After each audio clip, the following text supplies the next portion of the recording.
So let's talk about it. Let's talk about emotional eating and trauma and how they're connected. They are so intricately connected. And so I want to dive in and talk about this. And I don't want trauma to be a scary word. It is not scary. It's really important that we understand this. So if you're new here, welcome. My name is Michelle. I'm a certified holistic nutritionist specializing in emotional eating.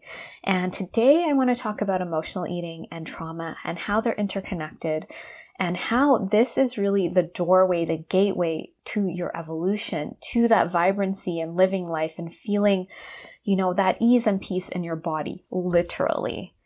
So when I was on my own emotional eating journey, I had no clue what trauma was. I had no clue about emotions. I had no clue about any of this. I wish someone would have just sat me down and said, emotional eating, this is what you have. It's a coping mechanism. Da, da, da, da, da. I wish I had that resource. I wish I understood what was going on. What I was left with, and I'm sure it's the same for you, was that something's wrong with you. Control your body through diets and exercise. Try to figure it out. Gain acceptance, because socially you need to look a certain way and be a certain way. And so I followed that path because I didn't know any better. And I didn't come from a family or a household that was navigating their emotions or knowing how to help their kids move through that. It was a really actually quite dysfunctional and difficult to move through emotions and to know what was correct. And so I was left having to deal with my emotions. And so everyone is on a spectrum of dysfunctionality. Let's just be clear. If we look at psychology, if we look at the data, 95% of families are dysfunctional. That means they are not operating in a functional way.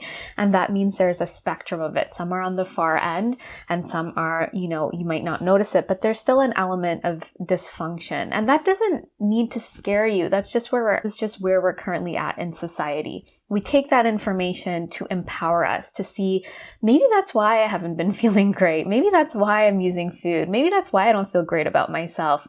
There's something greater going on here. So when I was on my own emotional eating journey, no one told me any of this. And I did all the conventional things, trying to control food, trying to fit into that box, getting to the box, and not feeling any better, just feeling the same and making me have to dive in deeper. What is going on? What is going on? None of this is working. Even when I get to the place I'm supposed to get to, I don't feel any better.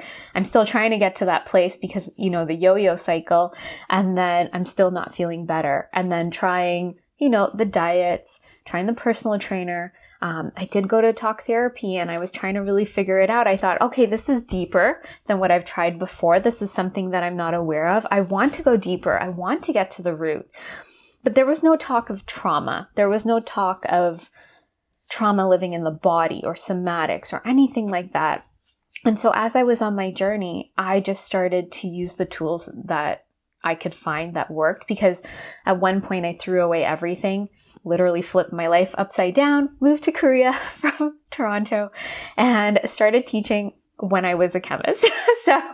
So many things, I just flipped my whole life because all of the tools I was given by my therapist, rewriting my thoughts and I was also learning a lot on my own, understanding where these patterns can come from, having a dysfunctional childhood, all of these things, and trying to put the pieces together. And I couldn't make things stick. I still felt so uncomfortable. I didn't know how to move through my emotions.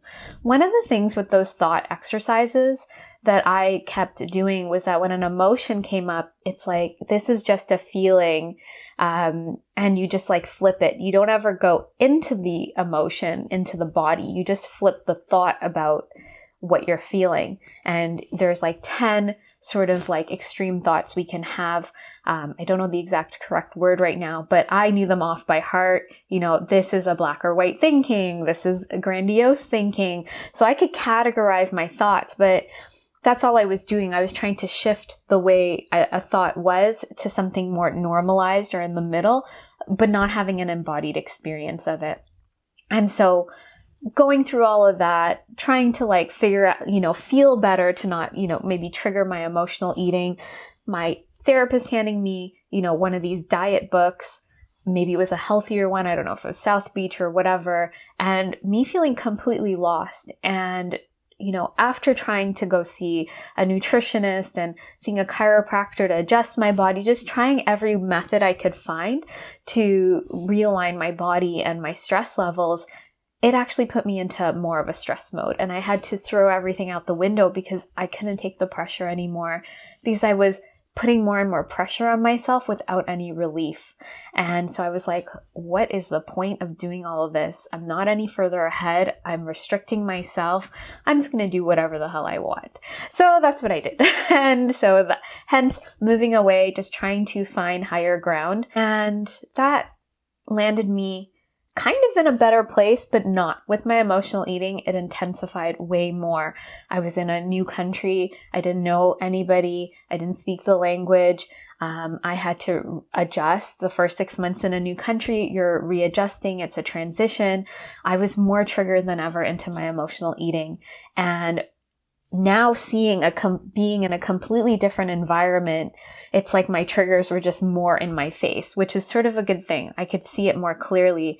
And I realized I had to do something, because when me swinging to the other extreme of eating whatever I wanted, whenever I wanted, and just blindly doing this, I didn't feel any better in my body. I felt gross. I felt uncomfortable. And so being restricted and being at that either extreme, it didn't help me. And so I had to start figuring out step by step a way that I could nourish my body that would feel good while looking at the deeper root causes of this pattern. And so that's where I started to look into, these deeper woundings that might come up with your emotional eating. And I didn't have, I found this book that had all of these, wounds we can have, or these power imbalances, but it was just so much mind information. Again, it was like categorizing thoughts that I somehow figured out to drop into my triggers and to work with them sort of backwards and find the root. And I started to give myself what I needed. At first, it was just focused attention and presence and just being with myself.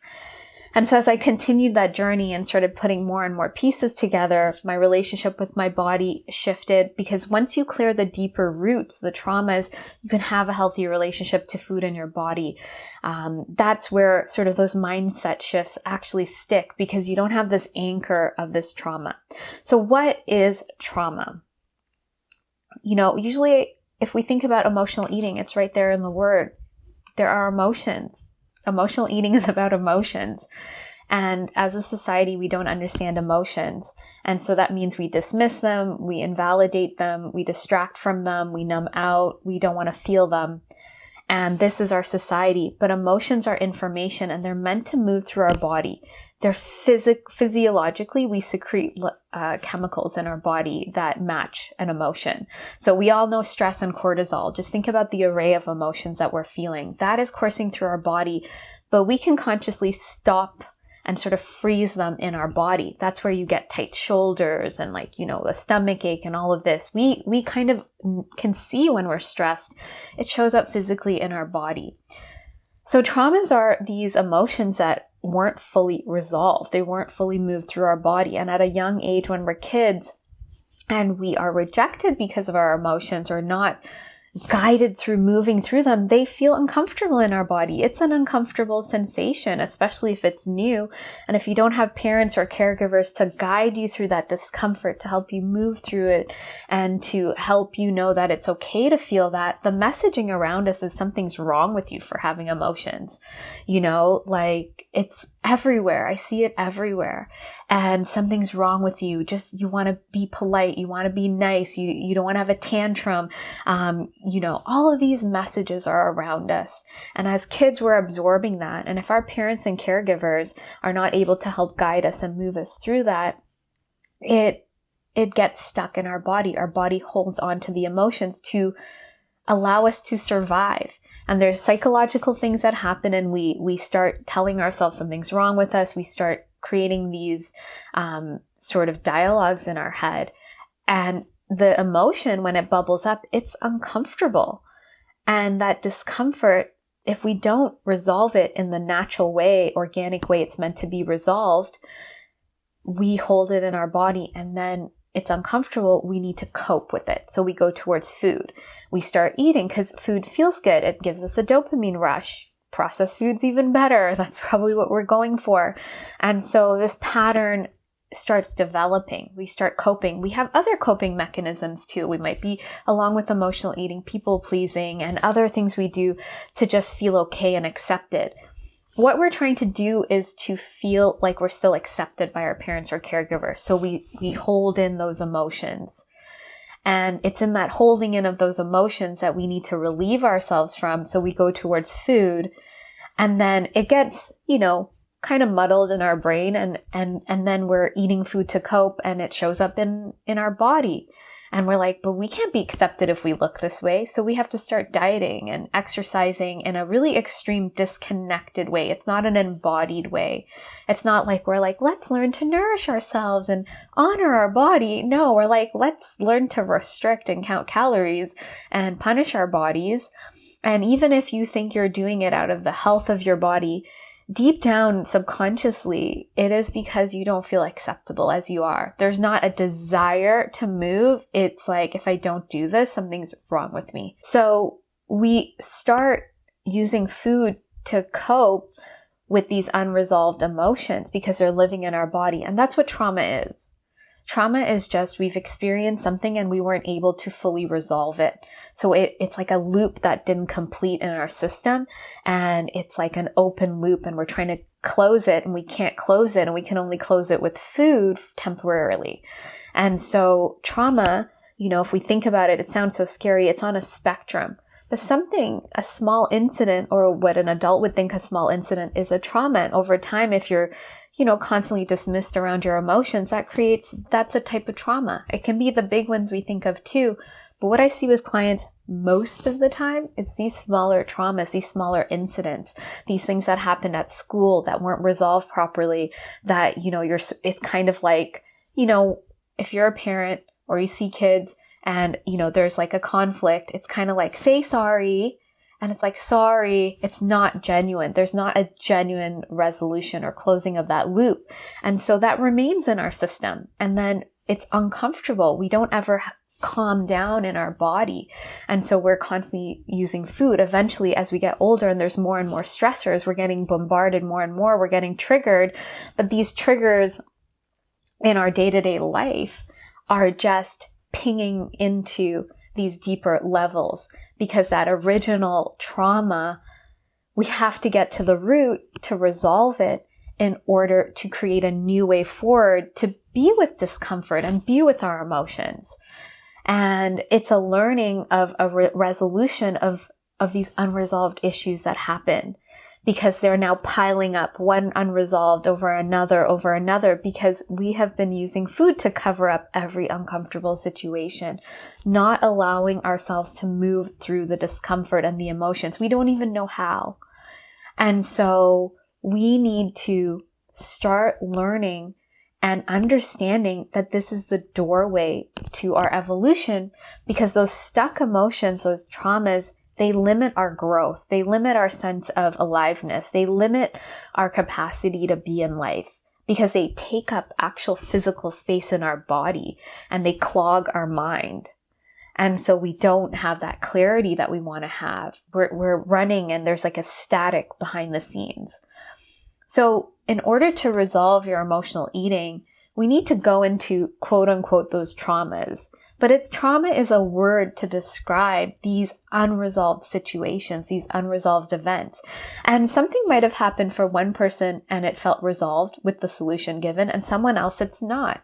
We're all going to be different. We can't objectively judge the situation. We have to subjectively see how we felt and honor that. And to be honest with you, when you really understand this and you're able to drop into that level of resolving it and giving yourself that compassion and moving through and creating this new way to move through that, we can start putting in new ways of being with food, our body, and our emotions, because we've now cleared that deeper anchor. So it doesn't matter how much you try to shift your mindset, or, say I have body positivity, or I'm intuitive eating, you're still hitting against these traumas. They're not going to allow you to shift the way you believe unless you heal them and integrate them.